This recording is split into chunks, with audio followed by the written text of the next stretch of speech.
What is going on, ladies and gentlemen? My name is Seth, and today we are going to be taking off this 2003 Nissan 350Z stock back bumper.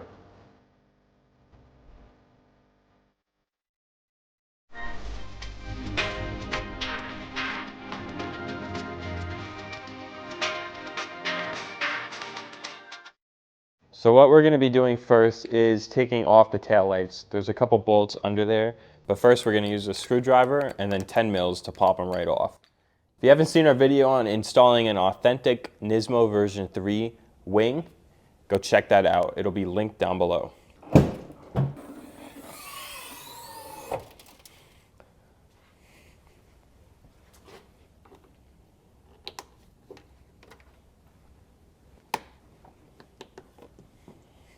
Now we're going to be using our 10 mil. Just get them loose. We also made a tail light install video where we swapped out the old DE tails for these new HR tails. Go check that out too. We're going to be taking out these 10 mil bolts. There's only 3. I got them loose and now they're just spinning out by hand. Now that the bolts are out, I'm just going to slide it out this way.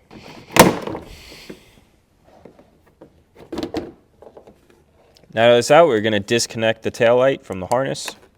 Just like that. Put it somewhere safe. Okay, next we're taking out these. There's only one on this side and one on the other side. They're just 10 mil bolts right under the tail light.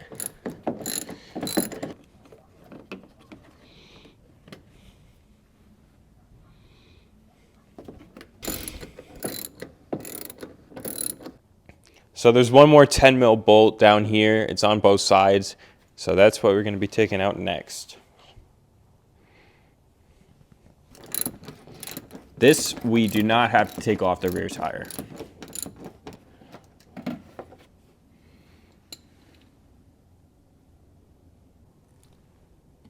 What we're going to be doing here is taking out this black clip. This holds the bottom of the bumper. It's right next to the exhaust. You can see our other one is already out.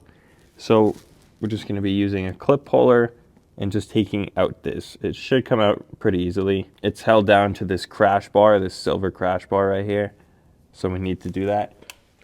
So what we're using here is a 90-degree bit. When we spin it, it'll spin this. Since we have these factory mud flap extensions for the bumper, there are 2 screws here that we're gonna have to take off, and then one underneath, and then there's a bolt holding the bumper on to the actual frame. Once you break it free, it should be pretty easy to come out. It's just on plastic.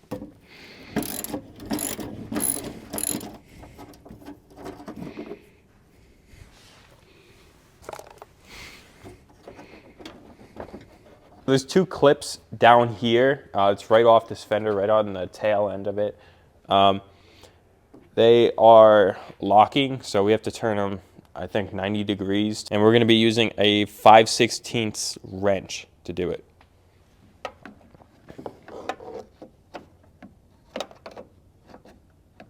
So these locking pins, the bolts, they're not the easiest to get out. You can see that there's 2 tabs right here on both sides of my fingers, and they're up, they're like that.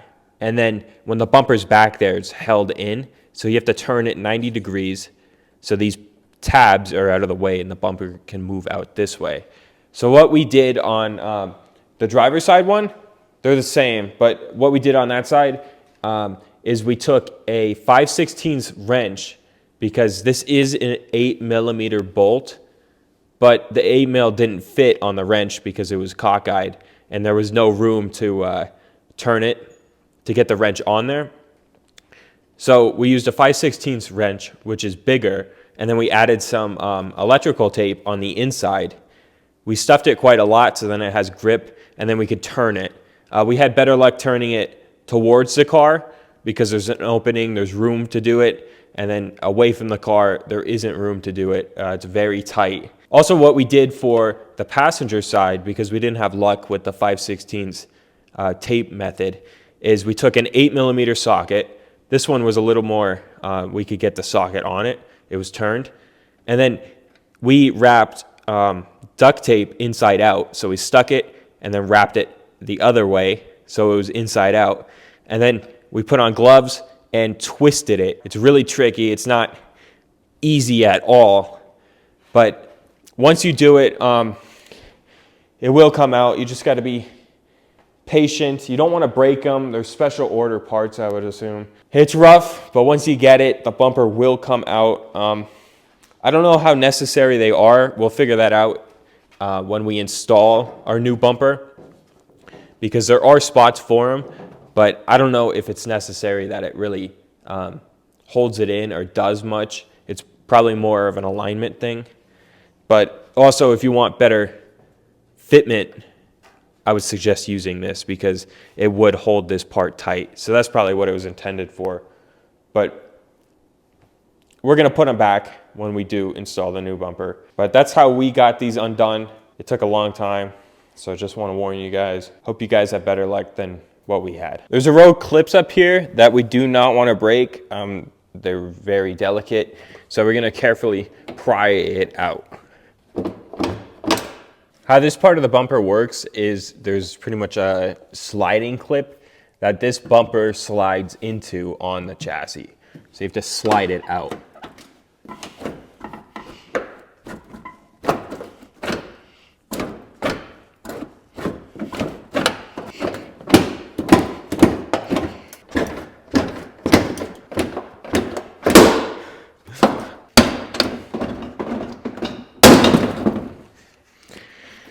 And then down here is a sliding mechanism. This back here, it goes in here and then it slides forward. So you would have to, you don't do anything, you just slide the bumper out, away from the car. So it's pretty simple. Now we're just going to be taking off the cables that hold, that give power to the reverse lights. And then there was one that we took off over here already. So that's what's going to be next. And then the license plate, and we have a backup camera, so we're taking that off. So that was us taking off the 350Z back bumper. We're going to be putting on the Shine Auto back bumper in another video after we get it painted. And then we're going to clean up all that. We have to transfer these brackets still. They are the ones that slip into there. We're going to transfer this. The new Shine Auto doesn't take this top clip where these ones slip out of. And then we have to take out the turn signal and reverse lights. And we're going to clear them and then put it all back together with the Shine Auto bumper. So that'll be the second part to this video. You'll see that hopefully in a couple weeks, hopefully sooner. We just need to get it painted, and we're working on the side skirts next as well. See you guys in the next one.